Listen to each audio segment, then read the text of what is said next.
All right. So yeah, Zdeno Chara, 16 points in 15 games, baby. Wow. Perry, 17 in 15. He's got 10 goals. Zuccarello's just a pure goal scorer. 9 goals, 2 assists. Yeah. Datsuk's an even player. St. Louis is an even player. They kind of get goals and assists here and there. Yeah.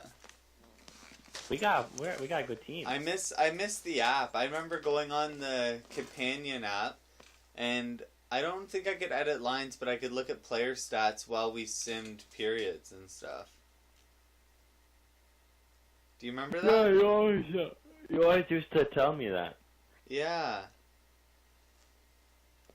Yeah, because you used to always be the GM. I think. Yeah. And then it sort of switched because I controlled the whole team. So then you told me what centers you wanted, and then I built the team around you. I think in the Boston one you were the GM, right? Yeah, I was. I've been the GM for all the ones on NHL 15. Okay. It would have been 2013 or 2014 when you were the GM. Ugh. Back in the San Jose days. Even San Jose, I was the GM though. One of them. Yeah, I know. You were. But One, we had like a bunch we had of them. three seasons with full seasons with San Jose. I only remember 2 of them, but I know 3 of them happened. I only remember 2 as well. One of them, I actually didn't even play center. I think I played the wing as Rick Nash. No, that was the New York Rangers. We played a whole season as the Rangers, too. Wow. I know, we have some games played.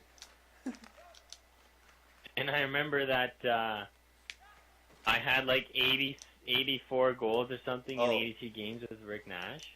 Yeah, you did. Sorry to cut you off here, bud. But I think you might have had 90 goals. I could be wrong, though. Sorry to cut you off here, though. But this is Eric Carlson's team. Yeah, we did play them once already. Yeah.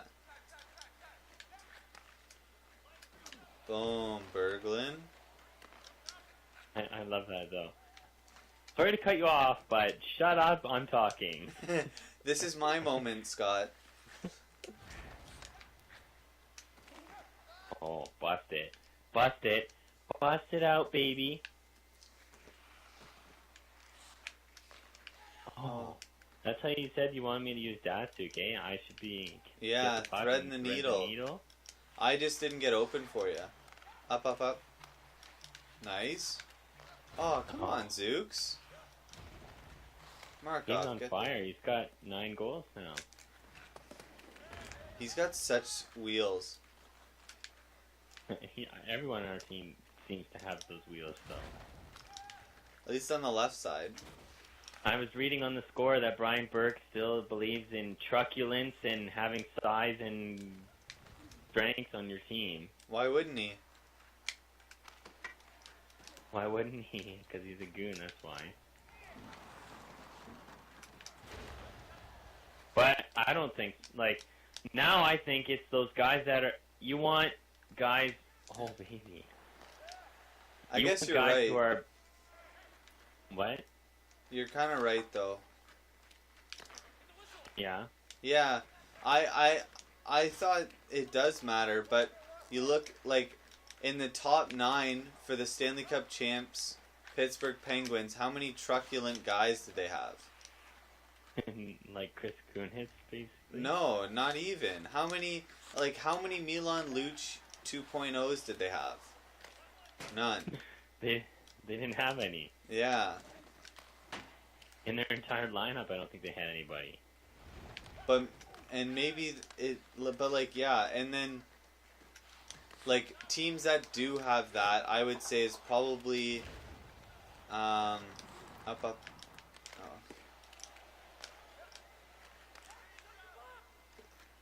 Yeah. Hello? Hi, sorry, okay. I was just trying to think. I was, like, trying to think if St. Louis has those guys or not. Wow, that's freaking holding. Well, like, but even guys who are big, like the new NHL is like Connor McDavid. I just He's got not a small guy. He's like 6'2".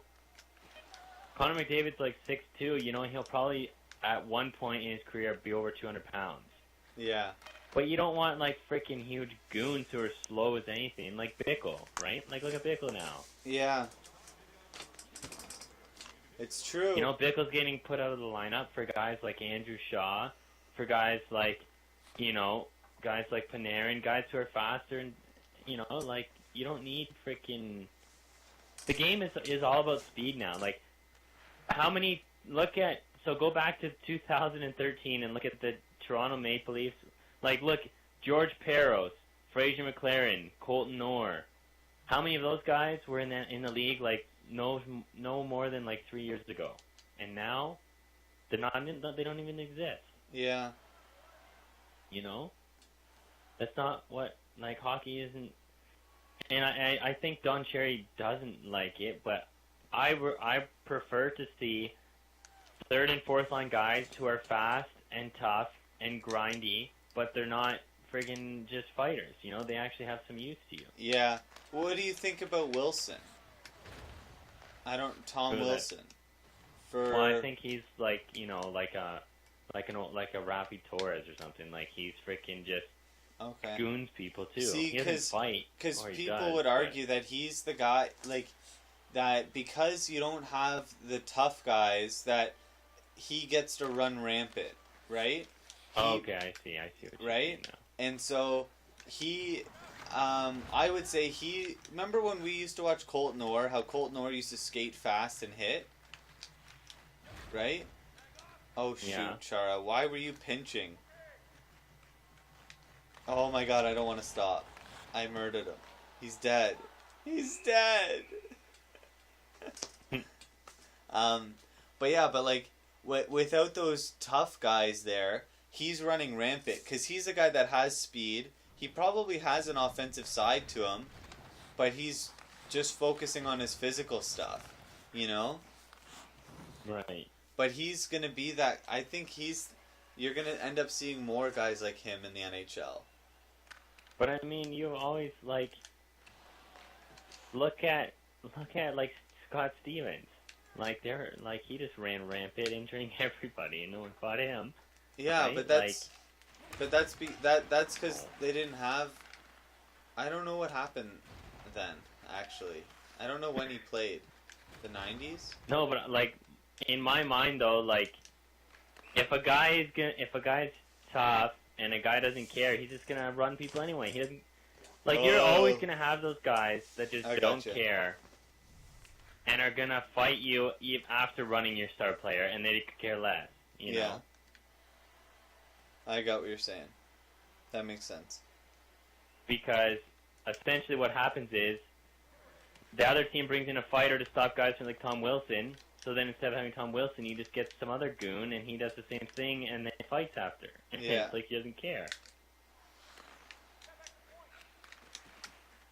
What needs to happen is the NHL just needs to start policing its own game better. Yeah. I would agree. Right? Give, like, strict penalties on things like that, like full season suspensions or, like, career suspensions if a guy does stupid things that, you know, like there's no way... Like Matt Cook, Todd Bertuzzi, that kind of stuff. Like, whether Todd Bertuzzi was a good guy or not, and I always talked about him being a good player and stuff, and I actually liked Todd Bertuzzi, you know? Right. But that doesn't change the fact that he went out and purposely sought out to injure someone. And what turned out to happen was he broke the guy's neck and paralyzed him. You know? He shouldn't have played another game in the NHL. And, yeah, like... You know, and then you'll have people argue and say, well, that's not fair. Like, you know, but who cares? Sorry, like, you know, maybe it's not fair for that guy who did it by accident or something happened, but you got to do something for all these guys who are ruining it. And if they ruin it for everyone, they ruin it for everyone. But frick, you know, You run a guy from behind, you break his back, you don't play in the NHL anymore. You're No, gone, it's true, you know? Your career's done. and that's the thing. It's you could even turn this into the substance abuse kind of program, right? And Yeah. and how they talk about Chris Nylon, right? And how he had crazy drug problems, and he had like a good life, but he kind of was throwing it all away, right? And he's really lucky to be in a position that he is now, because he could easily not be in that position, right? Right. But and I know he'll talk about how it sucks and I made huge mistakes, right? And that would be the same as like Todd Bertuzzi talking about while he's playing up in the Swiss A League, right? Talking about how, man, did I ever make some mistakes, and I wish I took advantage of my time in the NHL. Like I played for Team Canada and in the Olympics. Like, I could have been something, and I did what I did. I agree, though. That's how it should be. It should just be that. Frickin' heck, just go for the line change, you goons.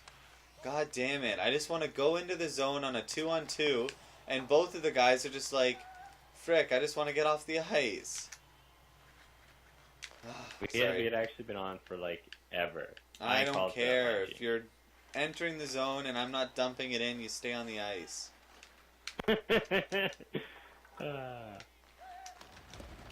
Ryder! God damn it, everybody. Like, we finally got offense, and all you guys want to do is get off the ice. Ryder, get off. I don't care anymore. But, no, that's just how it should be, yeah. And then you can have those guys who it's like, yeah, sorry, bud, you made one too many mistakes. You're done for, shoot, at least a season. Like, start off with, like, the normal, like, 2, 3, 4 games, and then if a guy is, like, if he does it more than 2 times, well, then that's a season. The rest of that guy's season is done. He can sit and he can think about it. They also have a problem with repeat offender, too. Because, like, repeat offender should be within kind of your career. But I think it's, like, within 2 seasons or something really short. Really? Yeah. Should definitely be within your career. Well, and also Milan Lucic isn't a repeat offender because he never got suspended. Yeah, but and they always use that. He's not he's never had a suspension before, so we're not going to suspend him. And it's like, well, see how that frickin' logic works when after it happens 3 or 4 times. Yeah.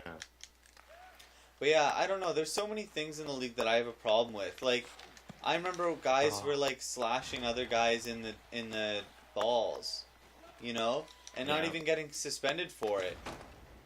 Or if they did, they got fined, and the guys were like, "Yeah, that was the best, $5,000 I ever spent, or whatever."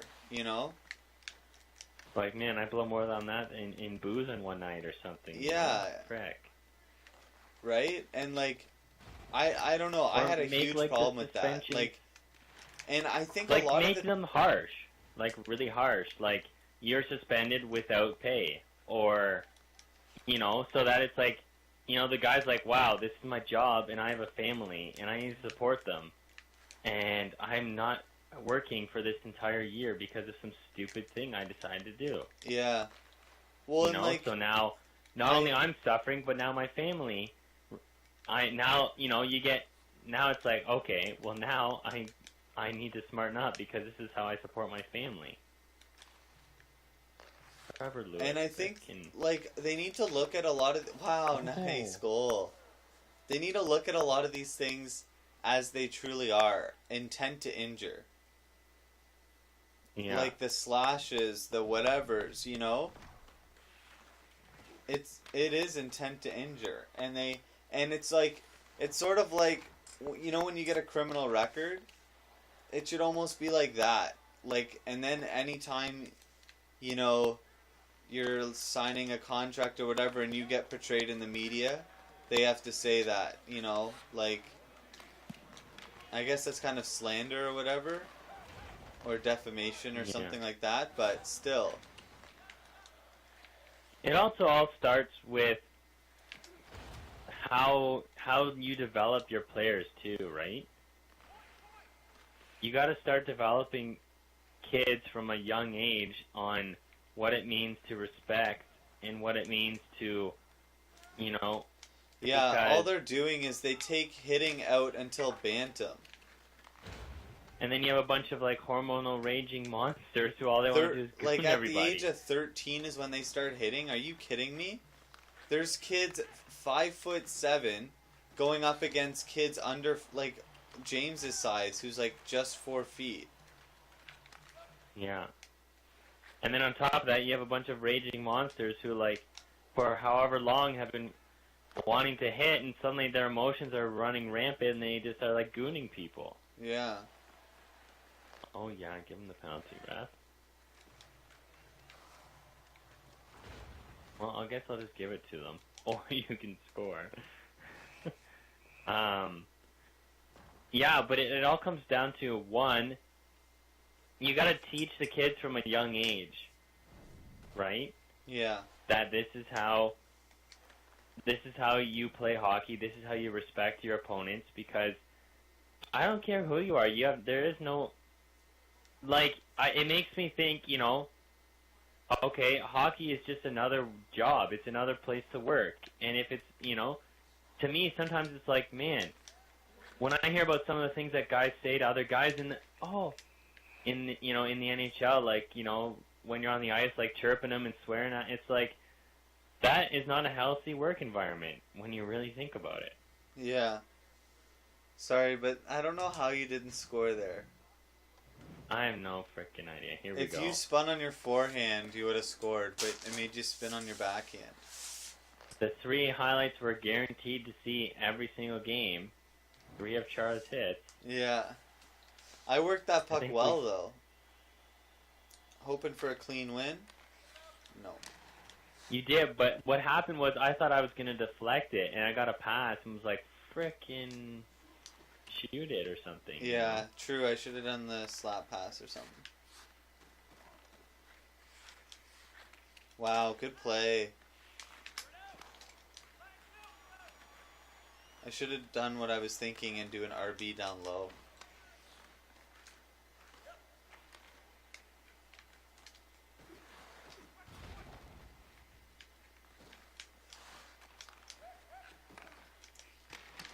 Oh my gosh. You have to be freaking kidding me. Tatar's I on was like- freaking PK?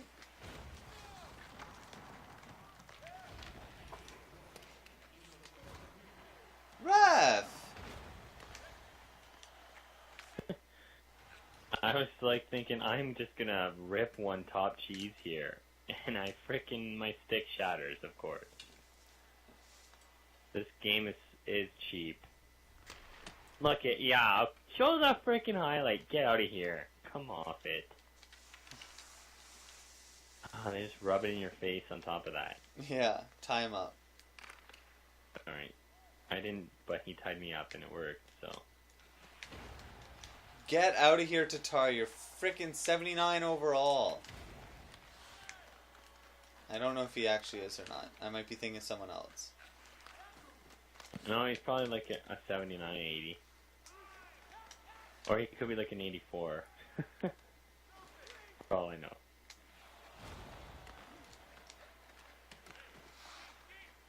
Net's empty. The dead post! Oh, that is the worst thing I've ever seen. Up, up, up. I wanted to give it to Zuccarello, but I guess not. There you go.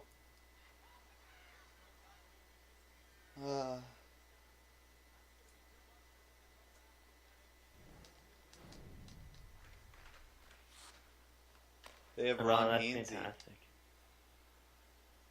He's a decently... So the podcast I watched was talking about Jared Cowan and how he's being bought out, and he's like super young, too. but it's just his contract. His agent did a great job netting him that contract, but now it might end his career. But like, has he ever been bad? Like what? I don't know. He's had injuries, so he's barely played. Okay.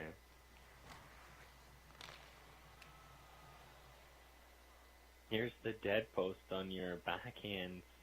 Yeah, I don't even want to hear about it. I don't know what's worse, you breaking your stick or me hitting a dead post on an empty net. I definitely, on my broken stick, I definitely thought I was going to score on that one. I thought I was going to score on the empty net. Well, if you weren't. Jared Cowan is 25 years old. Well, I know. Like, I remember when he was still in junior.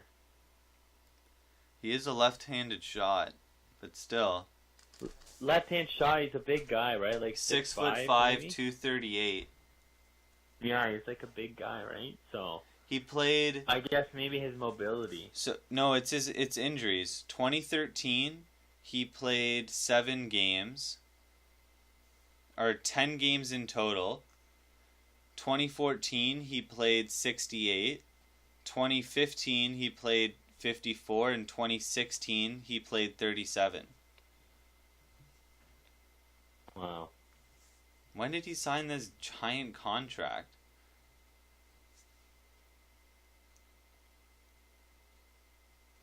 But yeah, it all has to do with injuries. But like, you sign him for like $700,000 to $1 million, up to at most like $1.5 million. How much is he making though? I think I'll go check.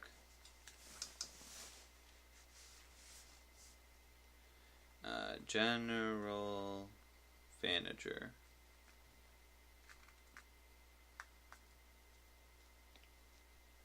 So he's been bought out. So as of right now, he's a free agent and he can sign wherever he wants. He's actually been bought out already? Yeah, it's 24 hours. But no one's going to pick up that contract, right? Actually, he might not. Why can't I search up Jared Cowan? There we go. He's making $3.1 million next season. Then he's a UFA. Okay. Wow. So he has 1 year left at over $3 million. So yeah, I wouldn't pay him that $3 million. No.